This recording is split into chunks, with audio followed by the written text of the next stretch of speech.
আজ রঘুনাথপুর ৩ নম্বর চক্রের ৪১তম বার্ষিক ক্রীড়া প্রতিযোগিতা অনুষ্ঠিত হল শাঁকা অঞ্চলের দলানডাঙ্গা ক্রীড়াঙ্গন ময়দানে। এই বার্ষিক ক্রীড়া প্রতিযোগিতায় ৪টি অঞ্চলের প্রায় ২৭২ জন ছাত্রছাত্রী এই বার্ষিক ক্রীড়া প্রতিযোগিতায় অংশগ্রহণ করেছিল। এই অনুষ্ঠানে সভাপতি হিসেবে উপস্থিত ছিলেন রঘুনাথপুর ৩ নম্বর চক্রের প্রাক্তন প্রধান শিক্ষক শ্রী হরিদাস মাঝি, রঘুনাথপুর ৩ নম্বর চক্রের অবর বিদ্যালয় পরিদর্শক শ্রী সুবীর কর্মকার ও রঘুনাথপুর ১ নম্বর ব্লকের সমষ্টি উন্নয়ন আধিকারিকের শুভ উদ্বোধনের মাধ্যমে এই বার্ষিক ক্রীড়া প্রতিযোগিতার সূচনা করা হয়। এছাড়াও অন্যান্য বিশিষ্ট ব্যক্তিবর্গের মধ্যে উপস্থিত ছিলেন প্রকাশ সিং দেও, হাজারবাড়ি হিমাংশু মণ্ডল, রঘুনাথপুর ১ নম্বর চক্রের এআই এবং রঘুনাথপুর ১ ও ২ নম্বর চক্রের পরিদর্শক এবং রঘুনাথপুর ১ নম্বর পঞ্চায়েত সমিতির সভাপতি সুকুরমণি মুর্মু ও অন্যান্য বিশিষ্ট সমাজসেবী কর্মীবৃন্দ। অনুষ্ঠানের বিশেষ নজর কেড়েছিল পুরুলিয়া জেলার অন্যতম সাংস্কৃতিক পরিবেশনা ছৌ নৃত্য। অভিভাবকদের উৎসাহ উদ্দীপনা ও ছাত্রছাত্রীদের টগমগে খুশির প্লাবনে এই ক্রীড়া প্রতিযোগিতা এক নতুন মাত্রা এনে দিয়েছিল। ক্রীড়া প্রতিযোগিতা এক সর্বোচ্চ মহিমায় সাফল্য মণ্ডিত হয়েছিল।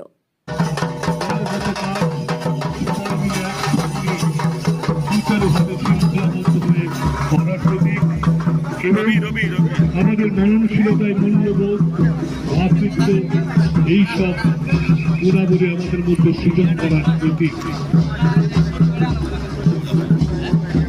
ওই দিকে দিকে জেগেছে ডঙ্কা, শঙ্কা নাহি কোয়ার, মরিয়ার মুখে মারুনির বাণী উঠিতেছে মার মার। রক্ত যা ছিল করেছে শোষণ, নিরক্ত দেহে হাড়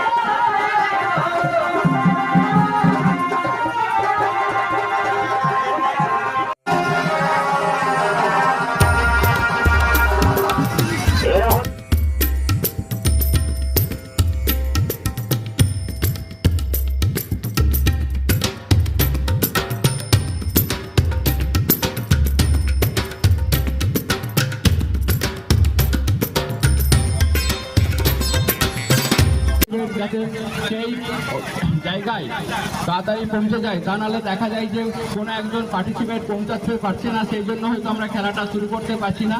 এটা যাতে না হয়, আমাদের যেহেতু অলরেডি অনেকটা সময় অতিবাহিত হয়েছে, তাই প্রত্যেক টিচারকে অনুরোধ করছি যখনই যে ইভেন্টের নাম অ্যানাউন্স করবে সঙ্গে সঙ্গে সেই ইভেন্টের যে নাম্বার স্যারকে দায়িত্বে আছে, আমরা আশা করব সব রকমের সহযোগিতা দিয়ে এবং সহযোগিতা করে সুন্দরভাবে এই রঘুনাথপুরের জোনালের খেলাটা যাতে হয় সেটুকু আশা রাখছি।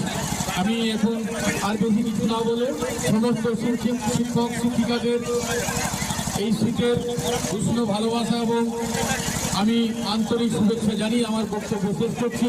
ভালো থাকবেন, ধন্যবাদ। বাচ্চাদের যদিও একটু অসুবিধা হয়, তাও ভগবান আজকে একটু রোদ্র দেখিয়েছেন। যাই হোক, আমরা একটাই জানি যে পড়াশোনার সাথে সাথে শরীর চর্চা প্রয়োজন এবং